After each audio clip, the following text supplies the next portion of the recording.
والصلاة والسلام على سید الانبیاء والمرسلین اما بعد فاعوذ باللہ من الشیطان الرجیم بسم اللہ الرحمن الرحیم۔ الحمدللہ سورہ لقمان کی آیت نمبر 17 پر کلام چل رہا تھا، اور ہمارا اس وقت جو موضوع ہے وہ اولاد کی تربیت ہے۔ حضرت حکیم لقمان رضی اللہ تعالی عنہ کی ایک نصیحت جو آپ نے اپنے بیٹے کو کی، اللہ تبارک و تعالی نے اسے شرف بخشا اور اسے قرآن کی زینت بنایا، اور قیامت تک کے آنے والے مسلمانوں کو گویا کہ اس سے درس حاصل کرنے کا موقع فراہم کیا۔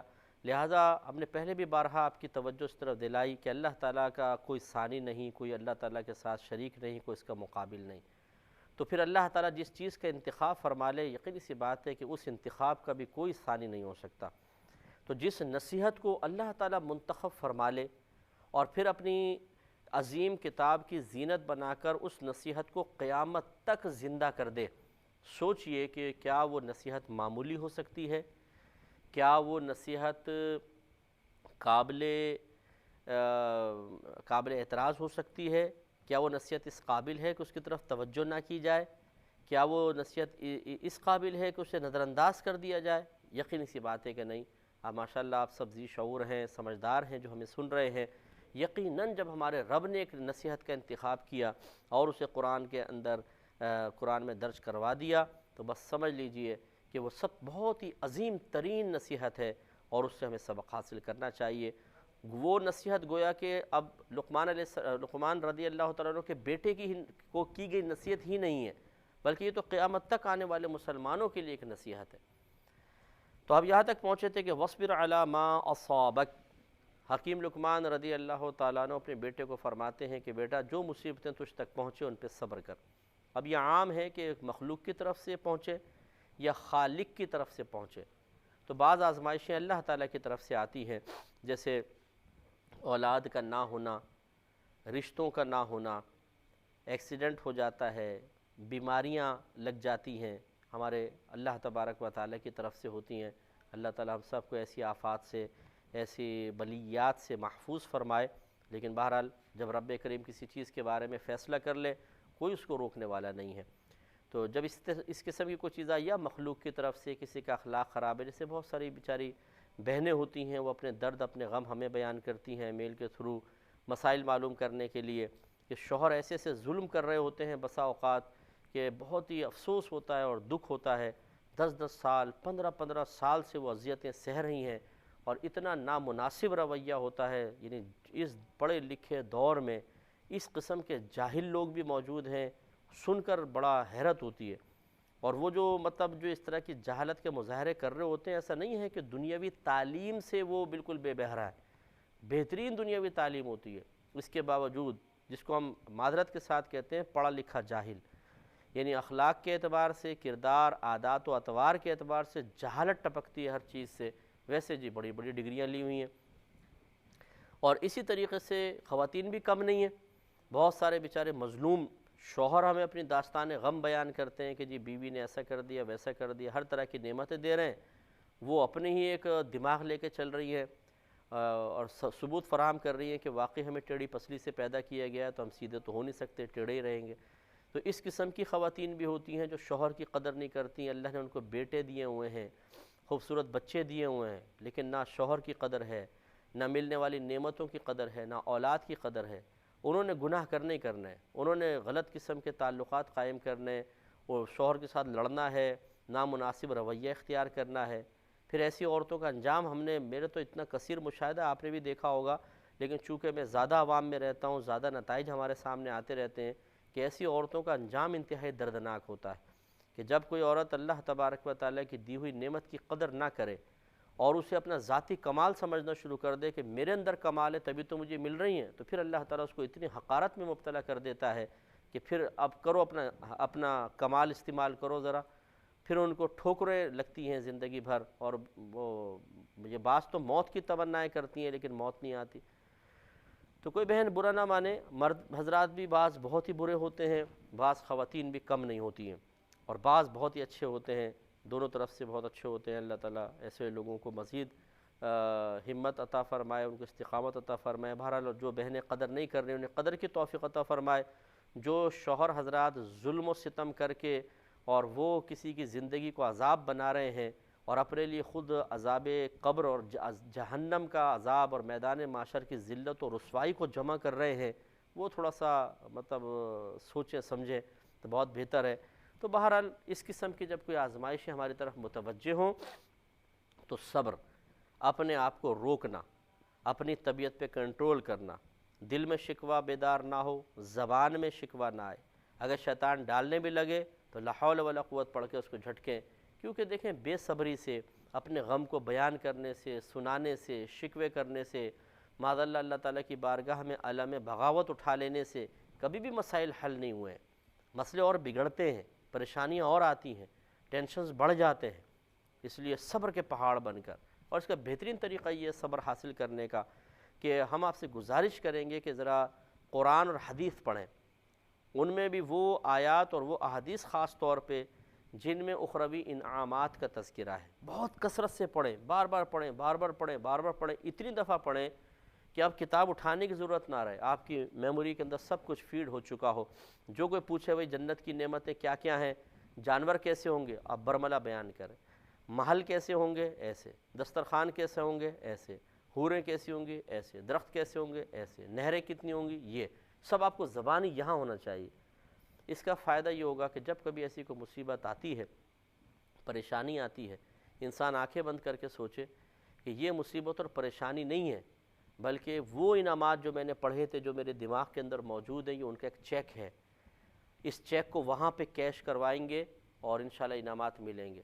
اور آپ کو پتہ ہے چیک پہ تھوڑا غلط سائن ہو جائے، کوئی غلط ہو جائے تو وہ پھر واپس کر دیا جاتا ہے کہ جی یہ کیش نہیں ہو سکتا، اس میں یہ خرابی ہے۔ تو اس چیک کو خراب نہ ہونے دیں، ورنہ وہاں پہ پھر کیش نہیں ہوگا۔ اور یہاں پہ یہ جو مصیبتوں پر صبر کا چیک ہے، یہ خراب اس طریقے سے ہو جاتا ہے کہ ہم سے صبر نہیں کر پاتے، شکوہ کر بیٹھتے ہیں، داستان غم سناتے ہیں لمبی لمبی سب کو، اور پریشانیوں کا اظہار کرتے ہیں۔ ایک تو ہوتا ہے دیکھیں حل معلوم کرنے کے لیے بیان کرنا، جیسے بہت سے لوگ ہمیں بیان کرتے ہیں پوری اپنی کہانی، ایک طویل ترین کہانی لکھی ہوتی ہے، لیکن ان کا مقصود اس وقت یہ ہوتا ہے کہ جی اب اس کا حل بتائیں، کیا کریں، اور یہ کیا جو کچھ ہم لکھ رہے ہیں، کیا یہ جو شخص ایسا عمل کر رہا ہے صحیح کر رہا ہے، غلط کر رہا ہے، غلط کر رہا ہے تو کیسے اس کو سمجھایا جائے۔ اگر واقعی یہ پوچھنا مقصود ہے پھر تو ٹھیک ہے، کوئی مسئلہ نہیں ہے۔ لیکن جو خواتین محلے کی آ کے بیٹھ گئیں ایک دو، اب دوپٹہ سنبھال لیں گی فوراً اور باتیں شروع کر دیں گی، اب وہ سنانا شروع کریں گی، رونا شروع کر دیں گی، اس دوپٹے شوہر نے ایسا کر دیا ویسا کر، ساتھ میں پان بھی کھاتی رہیں گی، تھوڑا پانی بھی پی لیں گی، ٹھہر بہن میں ذرا بیٹھنا، میں ذرا واش روم سے ہو کر آ جاؤں، پیشاب شاب بھی کر کے آ جائیں گی، بالکل فریش ہو کے پھر بیٹھ جائیں گی، پھر دوبارہ شروع کر دیں گی۔ تو یہ جو چیز ہے کہ اب اس خاتون کو سنانے کا فائدہ کیا ہے یہ بتائیے؟ صرف اتنا فائدہ جی وقتی سکون ملے گا، تھوڑا سا طبیعت کو قرار مل جائے گا، جب اندر سے سارا غبار باہر نکلتا ہے تو قرار مل جاتا ہے۔ تو یہ عام مسلمانوں کا یا عام لوگوں کا قرار حاصل کرنے کا طریقہ ہے، لیکن بہت خطرناک ہے کہ یہ ثواب ختم کروا سکتا ہے، اللہ تعالیٰ کی بارگاہ میں نامقبول بنوا سکتا ہے۔ اس لیے کہ جب آدمی بے صبری کرتا ہے اور اس طرح بھڑاس نکال لیتا ہے تو جو صبر کا ایک ثواب تھا، صبر کی وجہ سے جو تکلیف ہو رہی تھی، وہ اس کا ثواب تو نہیں ملے گا۔ اگر سمجھدار مسلمان ہو اور باکمال مسلمان ہو تو وہ اپنی زبان کو بند رکھتا ہے، اپنی سوچ، اپنے قلب میں آنے والے خیالات کو کنٹرول میں رکھتا ہے کہ ٹھیک ہے میرے ساتھ بہت ظلم ہوا ہے، 10 سال 15 سال، لیکن زبان بند رہے گی، انشاءاللہ میدان محشر میں اپنے رب سے بدلہ لے لیں گے، یعنی انعامات لے لیں گے، اس نعمت کا بدلہ سے مراد معاذ اللہ وہ انتقام والا نہیں ہے، اللہ تعالیٰ سے اس کا بدلہ حاصل ہو جائے گا۔ تو ہم صبر کریں گے۔ تو یہ تھوڑا سا آدمی ذہن بنا لے تو کوئی پرابلم نہیں ہے۔ جب مثال کے طور پہ کوئی پڑوسن آپ کو نہیں مل رہی جس کو آپ کچھ سنائیں، 10 دن گزر گئے، 20 دن گزر گئے، سوچئے 20 دن کیسے گزرے، کچھ ہوا، کوئی اندر بم پھٹ گیا، دماغ کی رگ پھٹ گئی، کیا ہوا؟ کچھ بھی نہیں ہوا۔ تو بس اگر اسی 20 دن کو 20 سال میں بدل دیا جائے کہ ٹھیک ہے ہم نہیں کسی کو سنائیں گے نہیں، کیا فائدہ سنانے کا، تو پھر انشاءاللہ اللہ تعالیٰ ہمت بھی دیتا ہے، مزید قوت برداشت عطا فرماتا ہے۔ دیکھیں ہم یہ نہیں کہہ رہے کہ آپ اس ظلم میں ہمیشہ جلتے ہی رہیں، کوئی حل نکلتا ہے اور تو نکالے، کوئی پرابلم نہیں ہے، کسی سے مشورہ کر کے حل نکال لیا جائے، کوئی حرج نہیں ہے۔ لیکن جب تک کوئی حل نہیں نکل رہا تو ہمارا مشورہ یہ ہے کہ اس کے ثواب کو ضائع نہ ہونے دیا جائے، تو یہ سمجھداری کا تھوڑا سا مظاہرہ کرنا ہوگا۔ پھر اللہ تعالیٰ بہت انعامات عطا فرماتا ہے، بہت زیادہ، بہت کچھ عطا فرماتا ہے۔ لہٰذا جو کچھ مصیبت ہماری طرف متوجہ ہو اپنی قلب اور زبان کو شکوے سے محفوظ کریں، کبھی بھی اللہ تعالیٰ سے بدظن نہ ہوں، اور کوشش کریں کہ یہ ثواب ہمیشہ ہمارے پاس رہے اور اللہ کی رضا پر راضی رہیں۔ اور یہ یقین رکھیے کہ اللہ تبارک و تعالیٰ کبھی سوتا نہیں ہے، ولا یعودہ حفظہما، اور لا تأخذہ سنۃ ولا نوم، آپ نے پڑھا ہے کہ اللہ تبارک و تعالیٰ کو نہ اونگ پکڑ سکتی ہے نہ نیند، اور ان دونوں کی، زمین و آسمان کی حفاظت اس کو تھکاتی نہیں ہے۔ اللہ تبارک و تعالیٰ ہمہ وقت ایک ایک لمحہ اپنی ہر مخلوق کی طرف مکمل طور پہ متوجہ ہوتا ہے۔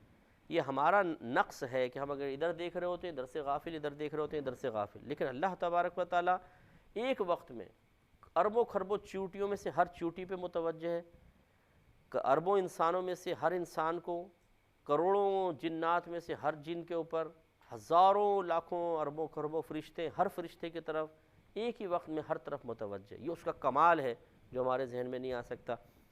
تو وہ غافل نہیں ہے، اللہ تبارک و تعالیٰ کو سو نہیں رہا، وہ بھولنے سے پاک و صاف ہے، وہ ظلم نہیں کرتا ہے، وہ ماؤں سے زیادہ مہربان ہے۔ جتنی بھی دنیا میں شفقت اور محبت آپ کو ملے گی وہ اللہ کی ہی پیدا کردہ ہے۔ تو اللہ تبارک و تعالیٰ اس کو تو وہ لقب ہی، یعنی اس کے صفاتی ناموں میں ارحم الراحمین ہے، ارحم، تمام رحم کرنے والوں میں سب سے زیادہ رحم کرنے والا۔ اس کے باوجود اگر کوئی پریشانی مصیبت ہماری طرف آ رہی ہے تو یاد رکھیں کہ یہ اللہ کے کرم کی ہی ایک صورت ہے، اور اس کو بس یوں سمجھا کریں کہ جیسے ایک ماں اپنے بیٹے کے کان کو مروڑ رہی تھی، تو بیٹا کہہ رہا تھا دیکھو میری ماں کتنی ظالم ہے کہ میرے کان مروڑ رہی ہے، مجھے اذیت ہو رہی ہے، تکلیف ہو رہی ہے، کان مروڑ رہی ہے۔ لوگوں نے پوچھا بھئی کیوں ایسا کر رہی ہے؟ اس نے کہا کہ یہ اسکول نہیں جاتا ہے، یہ نماز نہیں پڑھتا ہے، یہ صحیح اپنے وقت پہ کام نہیں کرتا ہے، میں اس لیے کان مروڑ رہی ہوں۔ لوگوں نے کہا ایسے تیرے ساتھ ہونا چاہیے تھا، بالکل ٹھیک ہے۔ تو دیکھیے اب یہ صورتحال یہ ہے کہ بچہ نہیں سمجھ پا رہا، ابھی اس کو احساس ذمہ داری نہیں ہے، ابھی اس کو ماں کی طرف سے پہنچنے والی تکلیف کا صحیح ادراک نہیں کر پایا ہے، تو زبان پہ شکوہ آیا۔ لیکن جو سمجھدار لوگ تھے انہوں نے سنا تو ان کی زبان پہ شکوہ نہیں آیا، انہوں نے ماں پہ انگلی نہیں اٹھائی، انہوں نے کہا کہ تم غلط ہو بیٹا، تمہیں ابھی پتہ نہیں چل رہا کہ تمہاری ماں تم پر مہربان ہے۔ تو بس یہی صورتحال ہے کہ وہ مسلمان جو اللہ تعالیٰ کی حکمتوں کا اور اللہ تبارک و تعالیٰ کی کرم نوازی کی مختلف صورتوں کا صحیح طریقے سے ادراک نہیں کر پاتے، وہ فوراً شکوہ کر بیٹھتے، اور جو سمجھدار قسم کے ہوتے ہیں وہ اللہ تعالیٰ کی طرف سے دی گئی آزمائشوں کے پیچھے پوشیدہ حکمت پر نظر رکھ کر کہتے ہیں کہ شکوہ کرنے والا غلط ہے، رب غلط نہیں ہو سکتا۔ تو اس بات کو سمجھنا چاہیے، اور خصوصاً والدین کہ، اور خصوصاً ٹیچر حضرات، خصوصاً حاکم حضرات، کہ جب آپ کسی ماتحت کو صحیح سزا دے رہے ہوں، صحیح اس کو ڈانٹ رہے ہوں، تو تھوڑا سا غور کر لیجئے گا کہ آپ اس وقت صحیح ہیں کہ غلط ہیں۔ آپ کہیں گے صحیح ہیں، اس سامنے والے کو تکلیف ہو رہی ہے، آپ کہتے ہیں چاہے تکلیف ہو ہم تو صحیح کر رہے ہیں نا، اسی کے فائدے کے لیے کر رہے ہیں۔ تو بس پھر یہ سمجھ لیجئے کہ اللہ تعالیٰ تو فائدے حاصل کرنے سے بالکل پاک و صاف، اس کی ذات کو کس چیز کا فائدہ چاہیے؟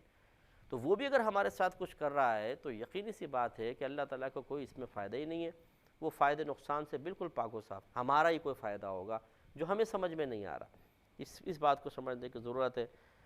اور آپ نے ارشاد فرمایا کہ ان ذالک من عزم الامور، بے شک یہ ہمت کے کام ہے، نیکی کا حکم کرنا، برائی سے روکنا، عبادات پہ استقامت حاصل کرنا، برائیوں کو ترک کر دینا، اور آنے والی مصیبتوں پر صبر کرنا، یہ واقعی کوئی معمولی کام نہیں ہے، ہمت والے کام ہیں۔ ہمت والے کام ہمارے لیے اس لیے ہیں کہ ہمیں اچھے کاموں سے روکنے والی 4 چیزیں ہیں، بڑی 4 چیزیں۔ نمبر 1 دنیا، نمبر 2 مخلوق، نمبر 3 نفس، نمبر 4 شیطان۔ یہ چاروں چیزیں جو ہیں ہمیں اپنی طرف کھینچتی ہیں اور ہمیں نیک عمل کے ارتکاب سے روکتی ہیں، اچھائیوں سے روکتی ہیں۔ کبھی تو عام لوگ، دوست احباب آپ دیکھیں نمازوں سے دور کر دیتے ہیں، اچھی چیزوں کے ارتکاب سے روک دیتے ہیں۔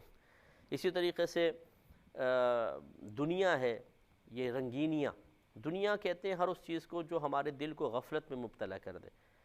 تو کھیل کود، رنگینیاں اور مزے، یہ سب دنیا ہے، یہ ہمیں اپنی طرف کھینچتی ہے۔ نفس ہمیں بہکاتا ہے، شیطان وسوسے ڈالتا ہے، شیطان دور کرتا ہے، 4 چیزیں۔ تو اگر کوئی ان چاروں سے لڑ کر پھر نیکیوں پر استقامت پذیر ہے، برائی سے بھی بچ رہا ہے، دوسروں کو بچانے کی کوشش کر رہا ہے، تو کیا یہ ہمت کا کام نہیں ہوگا؟ یقیناً یہ بہت بڑا ہمت کا کام ہے، چاروں سے لڑنا.